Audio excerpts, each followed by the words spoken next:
যদিও মমতা ব্যানার্জি কিন্তু একটা পর্যায়ে গিয়ে স্বীকার করছেন যে ভারতে অনেক ফেক ভিডিও বানিয়ে সাম্প্রদায়িক দাঙ্গা পরিস্থিতি সৃষ্টির একটা প্রচেষ্টা অনেকেই করছেন বা কেউ কেউ করছেন, মমতা বন্দ্যোপাধ্যায় বলছেন এটি। মমতা ব্যানার্জি তো মমতা ব্যানার্জি প্রথম যে স্টেটমেন্ট দিয়েছেন, ওনার প্রথম স্টেটমেন্টের সাথে দ্বিতীয় স্টেটমেন্ট আকাশ পাতাল ফারাক। উনি যখন দেখলেন, হ্যাঁ, জি। শুভেন্দু চট্টোপাধ্যায়রা, হ্যাঁ, এক ধরনের স্টেটমেন্ট, উনি মনে করলেন হায় হায়, আমার তো আমার তো ধর্মের কার্ড চলে যাচ্ছে, সেই কার্ডকে ব্যবহার করলেন। এটা তো জি। আসলে ওনাদের কোনো মধ্যেও একটা রাজনীতি না। পাল্টাপাল্টি, একদমই এটা ওনাদের তো মধ্যেও কোনো একটা পাল্টাপাল্টি রাজনীতি এর না। মধ্যে চলে এসছে। আমি হ্যাঁ। জনাব সাইফুল হকের কাছ থেকেও একটু শুনি। জনাব সাইফুল হক, আপনার বিশ্লেষণটা একটু জানতে চাই। কারণ মানে এই আমাদের দেশের সাথে পাল্টাপাল্টি, মমতা বন্দ্যোপাধ্যায় যদিও এটি বলেছেন, তার আগেই কিন্তু আবার তিনি বলছেন যে আপনারা বাংলা দখল করতে আসবেন, মানে রুহুল কবির রিজভী সাহেবের বক্তব্যের প্রেক্ষিতে বলছেন আপনারা বাংলা দখল করতে আসবেন আর আমরা বসে বসে কি ললিপপ খাবো। তার প্রেক্ষিতে রুহুল কবির রিজভী বলছেন আপনারা যদি চট্টগ্রামের দিকে তাকান তো আমরা কি আমলকি চুষবো। মানে এরকম বক্তব্য পাল্টা বক্তব্যের একটা জায়গা চলছে এবং তার প্রেক্ষিতে কিন্তু আরো অনেক দিকে গড়াচ্ছে বিষয়গুলো। আহ এভাবে কালো মেঘ কাটবে মনে হয়। আপনাকে ধন্যবাদ, শারমিন। অনেক দিন পরে আপনার সঙ্গে দেখা, আপনার অনুষ্ঠানের আপনার এই আয়োজনের জন্য। সুদূর প্রবাসে থেকেও আপনি গুরুত্বপূর্ণ একটা উদ্যোগ নিয়েছেন, সেজন্য আপনাকে ধন্যবাদ। আর ঢালি ভাই আছেন, ঢালি ভাই প্রিয় মানুষ, তাকে শুভেচ্ছা জানাই। আপনার অনুষ্ঠানে দেশে বিদেশে যারা শ্রোতা, আমি তাদেরকেও অভিনন্দন জানাই, শুভেচ্ছা জানাই। প্রথম কথা যে ভারত এ পর্যন্ত বাংলাদেশের কোন সৎ প্রতিবেশীর পরিচয় দিতে পারেনি, দুই একটা ব্যতিক্রম বাদে। ভারত শুধু বাংলাদেশের সাথে না, আমাদের দক্ষিণ এশিয়ার এই অঞ্চলের কোন দেশের সাথেই ভারত একটা ভালো প্রতিবেশী, বন্ধুত্বের কোন প্রতিবেশী যোগ্যতার কোন পরিচয় এ পর্যন্ত দিতে পারেনি। ৪৮-এর পর থেকে এ পর্যন্ত ভারতের এই দক্ষিণ এশিয়ার অঞ্চলে বিদেশ নীতি যে পুরোপুরি ব্যর্থ এবং বিপর্যস্ত হয়েছে, সেটা একটা গুরুত্বপূর্ণ একটা মনোযোগ এবং একটা অনুসন্ধিৎসার বিষয়। ভবিষ্যতে এটা নিয়ে নিশ্চয়ই আমরা আলাপ করব।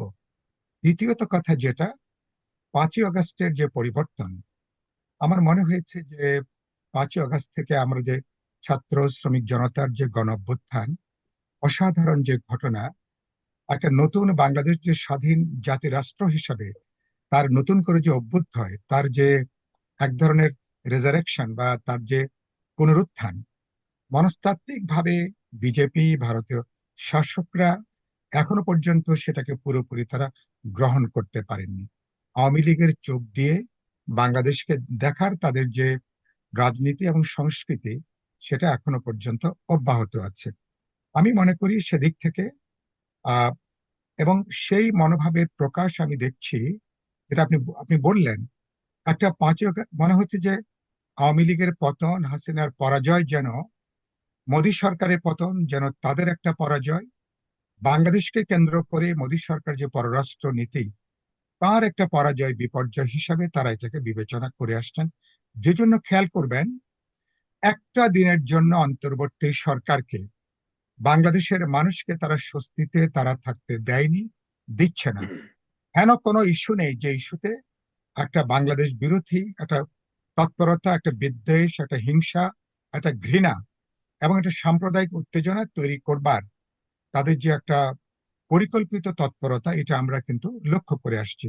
সর্বশেষ ইসকনের ঘটনা দিয়ে সাইফুল ইসলাম আরিফের যে মর্মান্তিক হত্যাকাণ্ড, যে হত্যাকাণ্ডে তারা উস্কানি দিয়েছিল যে একটা দাঙ্গা পরিস্থিতি তৈরি করবার জন্য।